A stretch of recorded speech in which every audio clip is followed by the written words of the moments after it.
Assalamualaikum warahmatullahi wabarakatuh. Hamdanillah, bismillahirrahmanirrahim. Hamdanillah, salatan wassalaman ala Sayyidina Muhammad ibn Abdillah Rasulillah wa ala alihi wa sahbihi wa man tabi'a hudah, amma ba'd. Pertama, kami mengutip dari kesimpulan teori Kaldunis dalam Muqaddimah Ibnu Khaldun mengenai pengobatan-pengobatan yang dilakukan oleh Rasulullah Sallallahu Alaihi Wasallam. Beliau mengatakan bahwa itu tidak diharuskan setiap orang, setiap pasien memakai obat-obatan yang telah ditetapkan oleh Nabi. Itu tidak seperti ibadah. Jadi kalau ibadah memang kalau wudu pakai air, kalau tayamum pakai debu. Tapi kalau orang sakit, ketika Nabi memakai satu obat, ini tidak semua orang yang mengalami sakit yang sama harus memakai obat yang dipakai oleh Nabi. Namanya tidak ada ketetapan syariatnya. Akan tetapi idza stu'mila ala jihati tabarruk, apabila pengobatan yang dipakai oleh Nabi itu dipakai oleh manusia dengan tujuan satu tabarruk, mendapatkan berkah. Karena dipakai oleh Nabi, maka kita pakai. Kemudian yang kedua, wasidqil aqdi al-imani. Karena kebenaran ikatan iman dalam jiwa seseorang. Dengan kekuatan iman.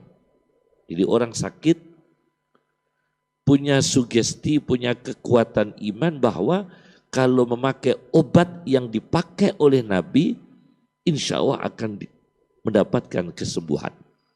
Ini dorongan iman. Pertama dorongan mencari berkah. Yang kedua dorongan al-aqdil imani, ikatan iman. Maka menurut ilmuwan Ibnu Khaldun akan muncul asarun azim, efektivitas yang besar. Maka obat itu kalau dipakai efektifnya besar. Sebagai contoh yang disampaikan oleh ilmuwan Islam Al-Ghazali, ketika Rasulullah Shallallahu Alaihi Wasallam itu mendapatkan wahyu, seringkali kepalanya pusing. Misalnya ayat Quran turun, Rasulullah sering merasakan pusing. Kemudian Rasulullah itu pakai apa ya, semacam salep. Kepalanya itu diolesi dengan olesan dari bahan inai. Bil khinna, dari bahan inai, tumbuhan inai. Dipoleskan pada kepala Nabi, kemudian hilang pusingnya. Jadi Nabi dapat wahyu berat sampai kepalanya pusing. Biasanya kepala pusing itu oleh Nabi diobati dengan bahan inai, dipoleskan. Parem, kalau orang Jawa pakainya apa? Parem. Parem dari bahan tumbuhan inai. Itu disebutkan oleh Al-Ghazali dalam kitab Ihya Ulumuddin jilid 8 halaman 329. Sedangkan Ibnu Khaldun muqaddimahnya halaman 465. Nah, Kemudian Nabi Shallallahu Alaihi Wasallam juga merekomendasikan jinten hitam yang sangat populer, habbah sauda, jinten hitam, namanya habbah sauda. Jinten hitam ini pernah dipaparkan oleh seorang dokter Ahmad ketika itu di Florida pada tahun 1986. Di Florida, Amerika Serikat. Kemudian disampaikan di konferensi kedokteran Islam di Karachi, Pakistan pada bulan November tahun 1986 tentang manfaat jinten hitam oleh Dr. Ahmad. Dalam paparannya itu beliau mengatakan bahwa memakai jinten hitam dengan ukuran 1 gram sehari 2 kali, dipaparkan beliau pakai jinten hitam 1 gram sehari 2 kali, yuqawwi jihazal mana'ah, akan memperkuat sistem kekebalan tubuh. Nah, ini ada keterangannya begitu. Ini disampaikan oleh Dr. Ahmad Syauqi Ibrahim. Dr. Ahmad Syauqi Ibrahim dalam Ensiklopedi Mukjizat Ilmiah dalam Hadis Nabi. Ensiklopedi Mukjizat Ilmiah dalam Hadis Nabi. Namanya kitabnya Mausu'ah Al-Ijazil Ilmi fil Hadisin Nabawi. Jilid 5 halaman 61. Kemudian beliau Dr. Ahmad menyampaikan juga bisa manfaat jinten hitam habbah sauda ini bisa menanggulangi penyakit-penyakit yang disebabkan oleh kurangnya sistem kekebalan tubuh.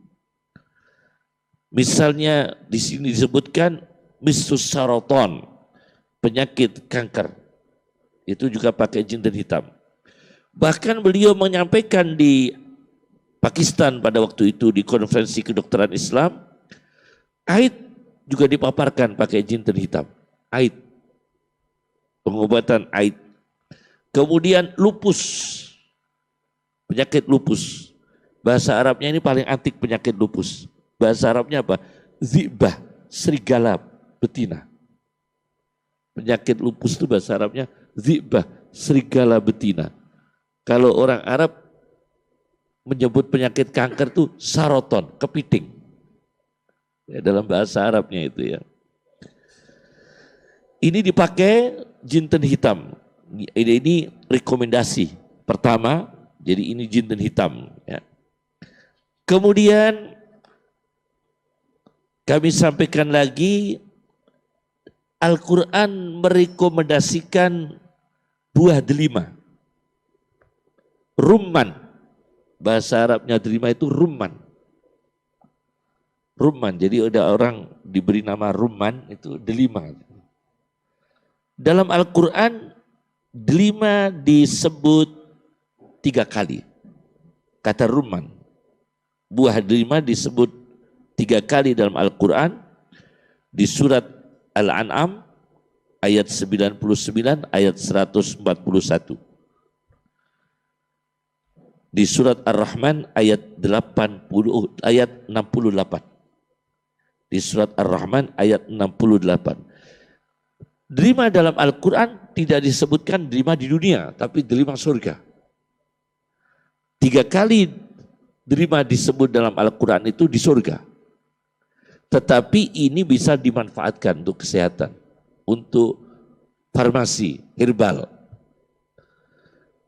Saya baca di dalam buku Herbal Indonesia, jilid 8, ini delima sangat bagus untuk astringent. Jadi perawatan kulit. Ya, perawatan kulit. Astringent itu untuk perawatan kulit. Ini juga pakai delima. bahkan untuk apa itu mematikan dan melumpuhkan cacing, itu juga pakai delima. Ini Al-Quran merekomendasikan dengan delima, buah delima 3 kali dalam Al-Quran. Ini saya hitung yang pertama itu habas sauda, kemudian delima. Kalau pohon ina itu mukaddimah, ikut dalam paparan mukaddimah. Dalam hadis Nabi Shallallahu Alaihi Wasallam tentang delima, hadis tentang kedokteran Nabi, judul kitabnya At-Tibbun Nabawi, karya Abu Nu'aim, orang Iran, Abu Nu'aim Al-Asfahani, hadis nomor 801. Rasulullah Shallallahu Alaihi Wasallam bersabda, man akala rummanatan, barang siapa yang memakan delima, hatta yastatimmaha, sampai habis sempurna, nawwarallahu qalbahu, Allah akan memberi cahaya pada hatinya, kuat, jantungnya bagus, psikisnya juga bagus, mudah tenang, mudah khusyuk. Ini juga untuk ketenangan. Jadi delima bisa untuk obat penenang. Nawwarallahu qalbahu, Allah memberi cahaya pada hatinya, arba'ina yauman, selama 40 hari. Ini hadis Nabi Shallallahu Alaihi Wasallam, manfaat buah delima di kitab At-Tibbun Nabawi, kedokteran Nabi, jilid 2 halaman 713, hadis nomor 801. Yang ketiga adalah zanjabil atau jahe.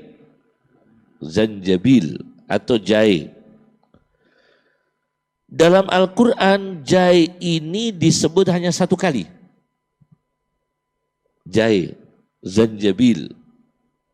Jahe disebut dalam Al-Quran 1 kali di surat Al-Insan ayat 17. Di surat Al-Insan ayat 17. Di buku 100 plus herbal Indonesia, kan ada tentang buku farmasi itu ya, buku obat-obatan herbal, 100 plus herbal Indonesia, di halaman 218, bahwa jahe ini telah dimanfaatkan sejak 15 abad silam di negara-negara Arab, di berbagai negara. Bahkan jahe ini di negara Arab digunakan untuk obat meningkatkan daya ingat, namanya zakirah, menguatkan daya ingat, supaya memperlambat kepikunan. Itu banyak mengkonsumsi jahe. Jadi supaya kita ini sampai tua tidak mudah pikun, itu banyak-banyak minum apa? Jahe.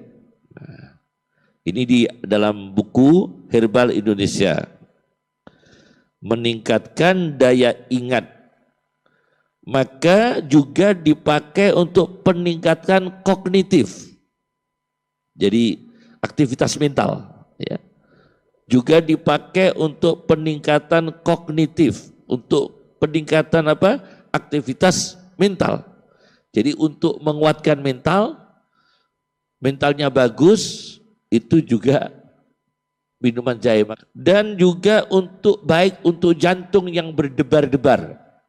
Nah, baik untuk jantung yang berdebar-debar, nyeri otot dan gangguan pencernaan. Itu juga pakai jahe. Maka jahe itu diabadikan dalam Al-Quran sebagai minuman surga. Jahe disebut 1 kali dalam Al-Quran. 3. Kemudian dalam satu hadis Nabi, itu Qur'annya, hadisnya, Rasulullah Shallallahu Alaihi Wasallam disebutkan di dalam hadis At-Tibbun Nabawi, karya Abu Nu'aim Al-Asfahani, Rasulullah Shallallahu Alaihi Wasallam pernah mendapatkan hadiah dari Raja Romawi. Dari Raja Romawi, tempayan berisi penuh jahe. Pernah Raja Romawi itu memberi hadiah tempayan berisi jahe diberikan kepada Rasulullah SAW, dan Rasulullah membagikan jahe itu kepada sahabat. Berarti ini jahe didatangkan, hadiah dari negara Romawi, dihadiahkan kepada Nabi.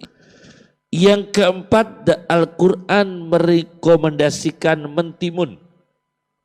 Mentimun itu bahasa Qur'annya kisah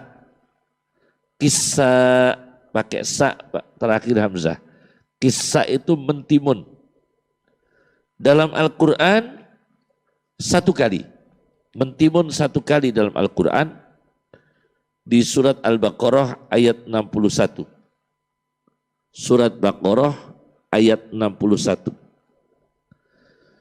Mentimun ini sangat bagus. Di Pakistan dipakai untuk mengobati insomnia. Kalau di Pakistan, timun itu dipakai untuk mengobati penyakit insomnia, bronkitis, dan juga ekstrak mentimun juga dipakai untuk kecantikan,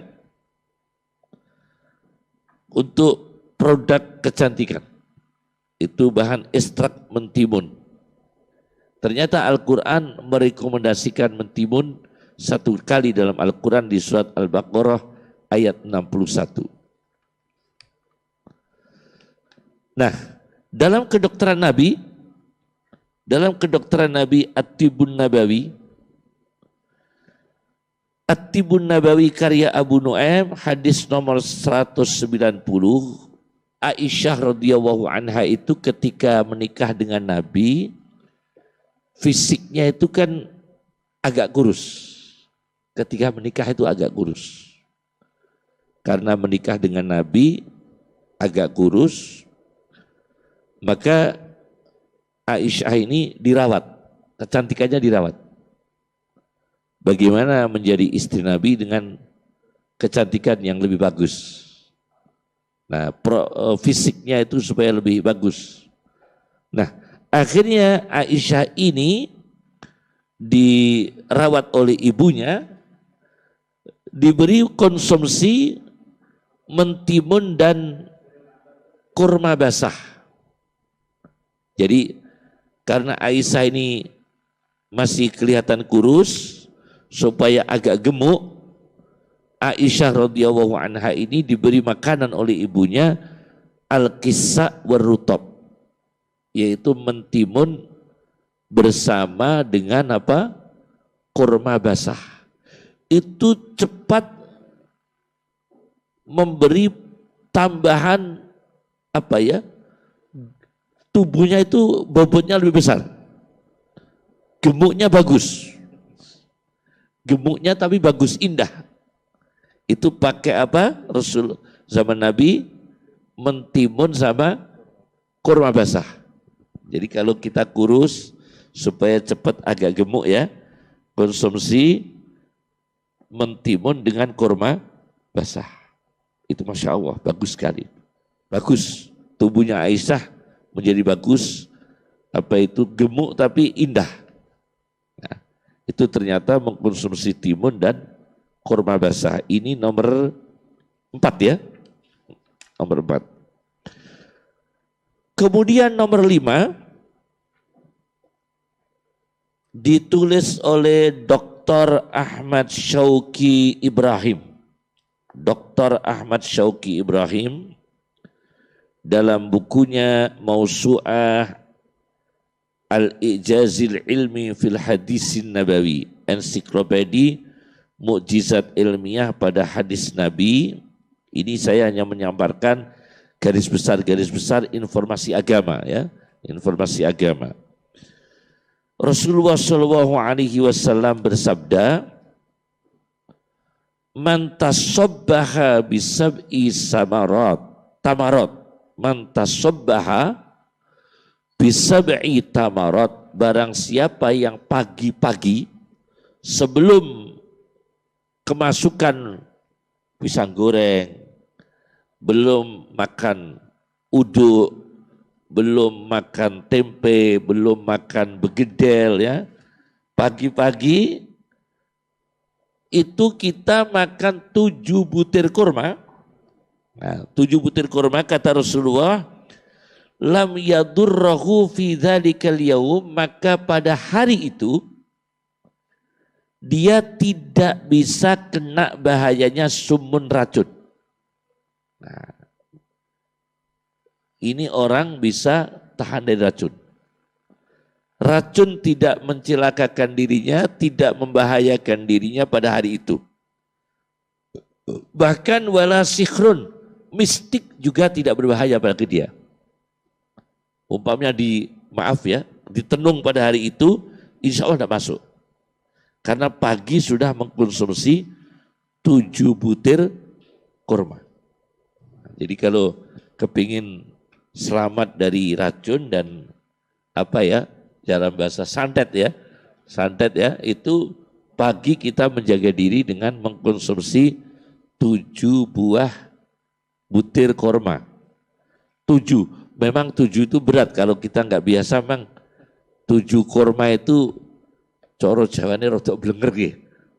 Tapi jangan langsung 7 butir kurma. Ternyata ini diterapkan oleh sebuah organisasi di Britannica, di Inggris. Sebuah organisasi di Britannica meneliti dari hadis ini, kemudian diaplikasikan pada sebuah industri, karyawan industri penghancuran mobil. Nah, sebuah industri penghancuran mobil dan pabrik baterai. Nah, karyawannya ini banyak yang mengalami masalah pada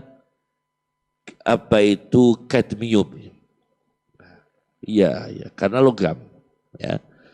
Jadi karyawan-karyawan ini di pabrik penghancuran mobil, awadimu as-sayyarat, ya, asap dari pabrik industri penghancuran mobil, kemudian sina'atul batariyat, yaitu pembuatan baterai, banyak masalah muskilatul kadmium, yaitu problem kadmium yang kemudian membawa masalah pada gagal ginjal. Nah, ini masalah gagal ginjal. Akhirnya seluruh karyawan pabrik tersebut itu diterapkan hadis Nabi. Pagi tidak boleh sarapan. 7 kurma semua. Pagi, 2 pabrik ini menerapkan hadis Nabi. Semua karyawannya setiap pagi minum makan 7 kurma sebelum kemasukan makanan yang lain. Alhamdulillah, kemudian ini dilakukan tiap hari. Akhirnya berkurang, racun itu berkurang levelnya. Maka kurma ini masuk dalam usaha detoksinasi untuk melawan racun. Untuk amaliyah detoksinasi, amaliyah melawan racun tubuh itu oleh sebuah organisasi di Britannica itu memakai 7 kurma tiap pagi sesuai resep yang diberikan Rasulullah Shallallahu Alaihi Wasallam. Nah, ini jadi itu nomor 5 ya. Kemudian yang nomor 6, ini masalah yang selalu ada di abad jahiliyah, abad sebelum peradaban, sampai sekarang, mungkin sampai hari kiamat, itu selalu terjadi, adalah problem sihir. Masalah sihir. Sihir itu fakta, nyata, dan dosa besar. Ternyata Rasulullah Shallallahu Alaihi Wasallam itu pernah mengalami disihir yang mengganggu kepala beliau. Nah, Ibnu Qayyim dalam kedokterannya, Ibnu Qayyim dalam kitabnya At-Tibbun Nabawi, kedokteran Nabi karya Ibnu Qayyim, halaman 100, beliau mengatakan bahwa ketika Rasulullah kena sihir itu, Rasulullah sampai mengalami masalah terbayang melakukan sesuatu padahal tidak melakukan. Kan berbahaya sekali, mengganggu pada otak. Rasulullah itu terbayang melakukan sesuatu, annahu fa'ala syai' wa lam yaf'alhu. Terbayang melakukan sesuatu padahal tidak melakukan. Karena apa? Ada pendarahan, ada gangguan darah. Ada gangguan darah yang pada otak Nabi SAW. Nah, akhirnya Rasulullah SAW ini melakukan pengobatan itu dengan 2 cara, yaitu doa dan tindakan. Doa yang kemudian turun surat Al-Falaq dan surat An-Nas. Surat Al-Falaq dan surat An-Nas itu doa untuk menghadapi sihir. 2 surat itu. Kemudian Rasulullah melakukan bekam. Karena ada gangguan di kepalanya. Sihirnya itu pada kepalanya. Rasulullah pakai bekam akhirnya. Pakai bekam dengan tanduk. Bekamnya pakai tanduk. Ya, ini disebutkan oleh Ibnu Qayyim dalam kedokteran nabinya At-Tibbun Nabawi di halaman 99, anna Nabiyya sallallahu alaihi wasallam ikhtajama ala ra'sih. Sesungguhnya Rasulullah sallallahu alaihi wasallam bekam pada kepalanya biqarnin dengan tanduk. Khina tubba pada waktu beliau disihir. Pada waktu beliau disihir. Nah, jadi kalau Rasulullah SAW itu melakukan tindakan ketika mengalami disihir Rasulullah pakai bekam, dan itu bekam diterima oleh kedokteran. Diterima. Jadi Rasulullah tidak pakai mistik-mistik yang aneh-aneh, itu tidak, ya. Masya Allah. Itu yang ke-6 tadi ya. Betul ya? Yang ke-7, ini yang ke-7 ini agak aneh nih. Ada hadis Nabi SAW ini kita pakai.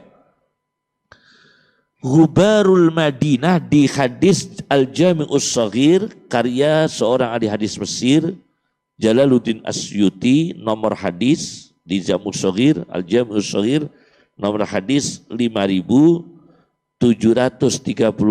5.735. Rasulullah mengatakan sallallahu alaihi wasallam, Ghubarul Madinah, debunya kota Madinah, bukan debu kota Meksiko, bukan debu Jakarta, bukan debu Semarang, bukan debu kota-kota besar lainnya, Tokyo, tapi khusus debu Madinah. Syifa bisa untuk pengobatan minal judam, dari lepra. Nah, ini ada dari Rasulullah SAW bahwa Ghubarul Madinah syifa minal judam. Debu kota Madinah itu untuk pengobatan lepra. Subhanallah. Di sini ada catatan dari komentator, yaitu seorang ahli hadis dari Mesir, dari Yaman, Muhammad Ismail As-Sun'ani, seorang ahli hadis dari Yaman, Muhammad bin Ismail As-Sun'ani, dalam syarahnya At-Tanwir, Syarah Al-Jami'us Shaghir, jilid 7, halaman 423, halaman 424, beliau mengatakan, kenapa debu Madinah berkhasiat, khusus debu Madinah, tidak debu yang lain, bahkan untuk penyakit lepra. Kenapa demikian? Karena min barokati sukunihi sallallahu alaihi wasallam biha. Karena kota Madinah itu tempat dihuni oleh Rasulullah. Maka ada energinya. Karena Rasulullah di situ. Nah, ini debu Madinah untuk mengobati penyakit lepra. Di sini dijelaskan karena barokahnya Rasulullah berada di sana, wa muhajaratihi ilaiha, karena Rasulullah hijrah ke sana, ke kota Madinah. Dan ini sudah dilakukan eksperimen. Wa qad jurriba dzalik. Telah dilakukan eksperimen.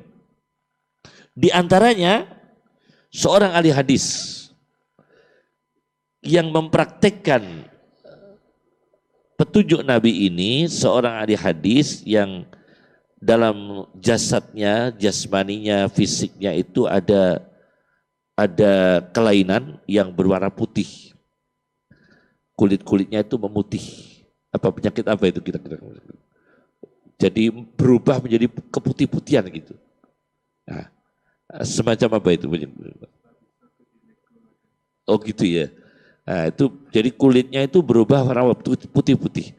Kemudian ahli hadis ini yakhruju ilal baqi', menuju ke makam Baqi'. Dan bagian yang warnanya itu kulitnya berubah rusak keputih-putihan itu dibuka bajunya. Pulang sudah sembuh. Kena debu. Debu Madinah. Nah, debu Madinah ya. Kemudian ada lagi seorang ahli hadis yang meragukan validitas hadis ini. Dia ragu. Dia ragu dengan khasiatnya hadis ini betul atau enggak, seorang ahli hadis. Kemudian di jari-jarinya itu terjadi kerusakan kulit. Juga kasusnya sama, keputih-putihan. Sebesar logam uang dirham. Maka dia berdoa kepada Allah dan kemudian menuju ke makam Baqi dan mengambil pasir, debu pasir. Pasirnya, ini kan juga ada debunya, di Raudhah di Madinah, antara makam Nabi dan mimbar. Antara makam Nabi dan mimbar itu sallallahu alaihi wasallam ada tempat namanya Raudhah, dia ambil pasirnya, ada debunya, Masya Allah, kemudian digosok-gosokkan pada bagian yang kulitnya rusak tadi, sembuh. Kasus yang pada abad modern, yaitu seorang dokter Hisham Nadir, menteri minyak dari Arab Saudi yang mewakili Arab Saudi ke OPEC.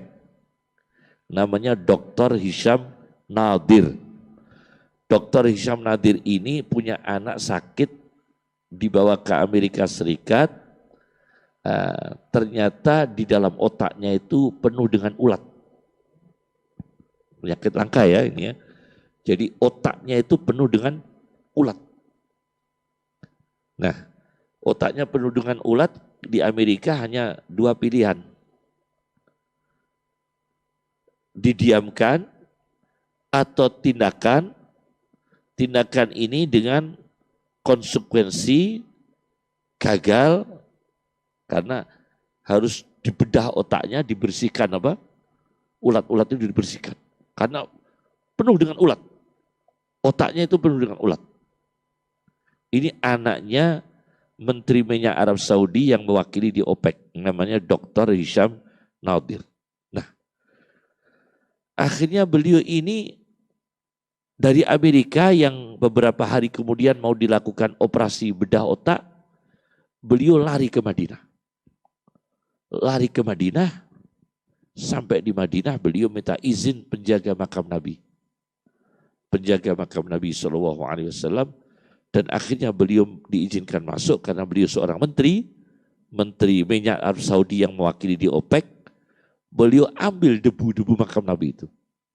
Beliau ambil debu-debunya, dibawa ke Amerika. Nah, ini pernah terjadi. Dibawa ke Amerika Serikat, sampai di Amerika Serikat langsung ke rumah sakit. Ini belum dioperasi anaknya. Kepalanya anaknya itu diolesi dengan debu makam Nabi. Tapi dengan tadi yang teori Ibnu Khaldun, untuk pakai pengobatan Nabi harus dua. Mencari berkah dan ikatan iman yang kuat. Kan ada dua teorinya tadi ya. Kalau dua itu tidak ada, tidak efektif. Jadi kalau pakai pengobatan Nabi itu harus tabarruk, mencari berkah. Yang kedua adalah al-aqdul imani. Harus ada kekuatan ikatan iman. Terikat dengan iman, sangat percaya. Sangat percaya. Coro Jawane mantep. Nah, Jawane mantep, harus mantap. Nah, ini. Kemudian dioleskan di kepala anaknya itu, subhanallah, esoknya itu diperiksa lagi oleh dokter, dokter mengatakan sembuh total dan boleh dibawa pulang tanpa dioperasi. Tanpa dioperasi di Amerika Serikat dan dibawa pulang karena ulatnya sudah nggak ada. Ulatnya ini hilang semua. Ini yang cerita adalah seorang ulama besar Saudi, Profesor Dr. Said Muhammad bin Alawi Al-Maliki. Said Muhammad ibn Alawi Al-Maliki. Itu yang cerita. Kepada muridnya Ki Thaifur Purworejo itu juga dapat cerita ini dan disampaikan ke saya. Ini adalah tentang debu Madinah. Jadi Rasulullah merekomendasikan pengobatan dengan debu Madinah. Malah saya baca lagi pengobatan yang tidak ada di Indonesia, itu kalau di Mekah, orang-orang Mekah itu kalau anaknya sulit bicara, anaknya itu lahir, sulit bicara, bicaranya nggak bisa, kan ada kelainan ya. Mungkin kalau di sini tentu maksudnya di saraf ya. Anak kecil yang lama nggak bisa ngomong, nggak bisa, itu saraf ya. Itu kalau di Mekah dulu, itu dimintakan izin penjaga kunci pintu Ka'bah. Nah itu ada kitabnya itu. Dan itu empiris sekali. Jadi kunci Ka'bah itu dimasukkan pada mulutnya bayi anak kecil tadi yang nggak bisa bicara. Kunci Ka'bah, ya. Jadi anak-anak yang waktu itu sulit bicara dibawa ke depan Ka'bah atau dimintakan izin, yang penting dimintakan izin pada penjaga pintu Ka'bah, sekedar kuncinya ini dimasukkan dalam mulutnya. Dengan izin Allah sembuh. Ini tidak bisa klinis logis itu tidak bisa. Ini terkait dengan teori Ibnu Khaldun, tabarruk dan al-aqdul imani. Ya, tabarruk dan al-aqdul imani. Tapi itu empiris, banyak sekali kasusnya. Jadi Allah Subhanahu wa taala itu kalau obat itu semua harus medis, harus sesuai penemuan-penemuan para ilmuwan, sangat banyak nanti kasus-kasus yang tidak teratasi karena dengan keterbatasan para ilmuwan. Untungnya Allah memberikan obat bukan hanya dari riset ilmiah. Kalau semua obat dari riset ilmiah, banyak sekali kasus yang tidak bisa diselesaikan dengan riset ilmiah. Tapi Allah Subhanahu wa taala beruntung sekali menganugerahkan dua jalur. Ada kasus yang diobati dengan hasil riset ilmiah, memang ada kasus yang diobati dengan jalur iman dan tabarruk. Ini kita beruntung nih ya. Kemudian yang kedelapan adalah ini pengobatan yang agak antik ini ya. Temuan Sayyidina Ali. Nah, ini saya yang kedelapan, ditulis oleh orang Samarkand. Samarkand, Samarkand itu Uzbekistan ya. Dulu bekas jajahan Uni Soviet. Dalam tafsir Bahrul Ulum, namanya tafsir Bahrul Ulum, jilid 1, halaman 333. Pengobatan temuan Sayyidina Ali radhiyallahu anhu, yang dan ini antik sekali pengobatannya itu. Untuk mengobati berbagai macam penyakit. Nah, itu beliau mengatakan, apabila di antara kamu sekalian sakit, ya, minta uang kepada istri. Nah, ini antik ini dia. Jadi suami yang sakit, ini Sayyidina Ali mengatakan minta uang kepada istrinya. Tapi uang itu diniatkan mengambil dari sebagian mahar yang diberikan suami kepada istri. Harus begitu. Sesuai petunjuk Al-Quran. Ini sesuai Al-Quran ini.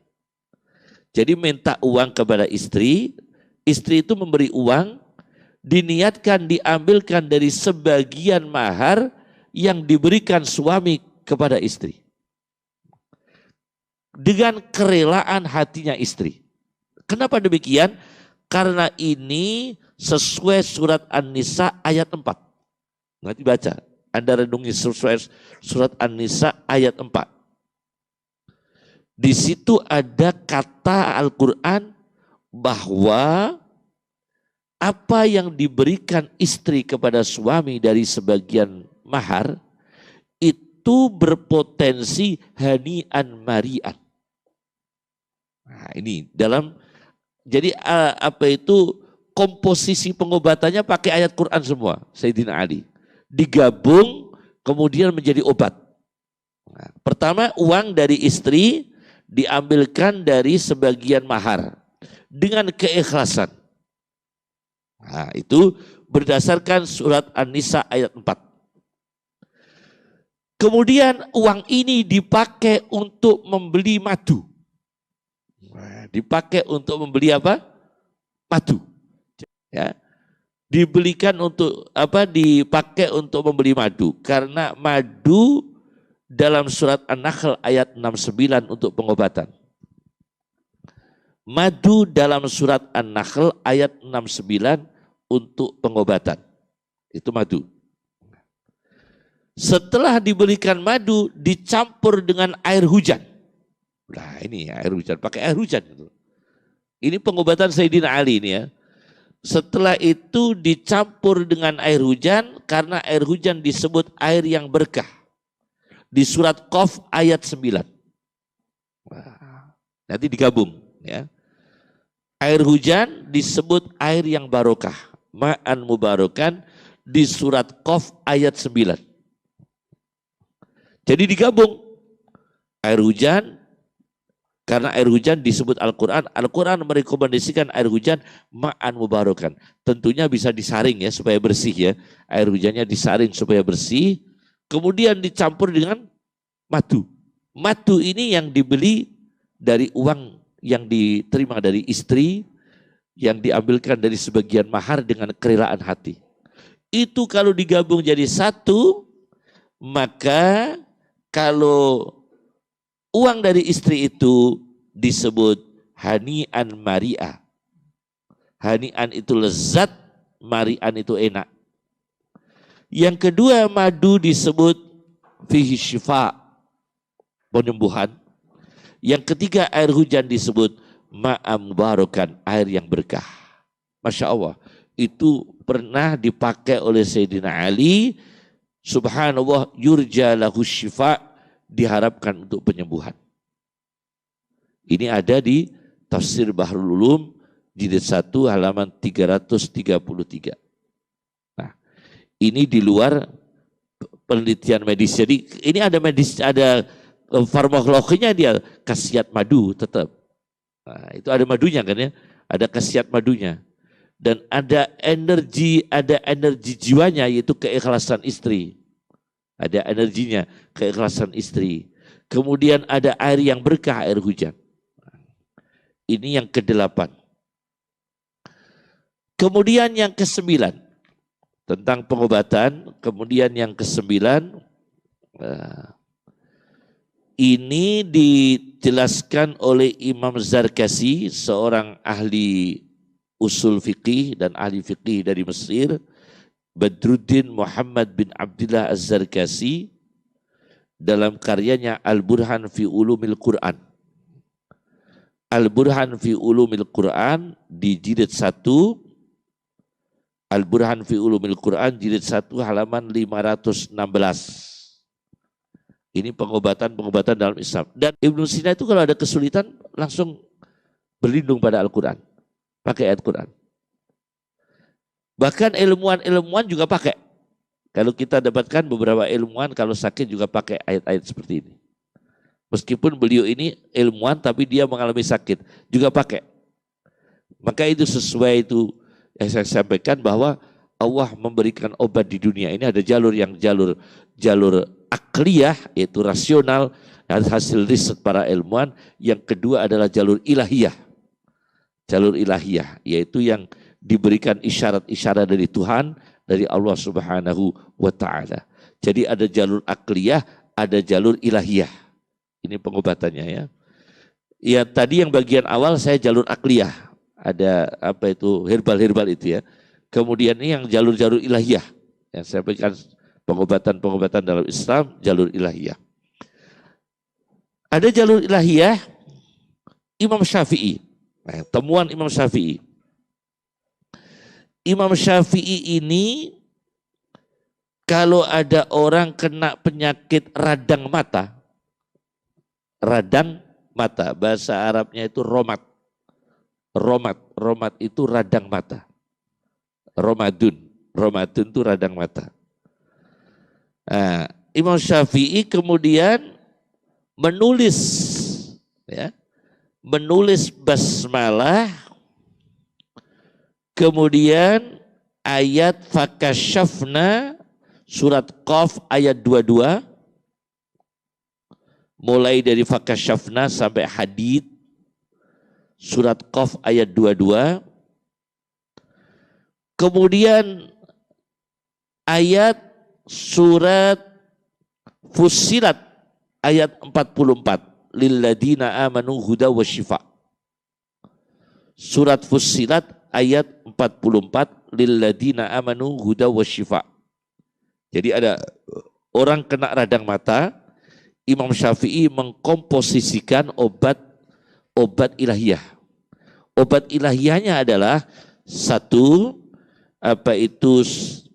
beliau menulis basmalah lengkap bismillahirrahmanirrahim, kemudian surat Qaf ayat 22 dimulai dari fakashafna sampai Hadid, kemudian lilladina amanu huda wa syifa itu surat Fussilat ayat 44. Kemudian ditempelkan pada mata yang radang tulisan itu. Nah ini, jadi bisa kan kemudian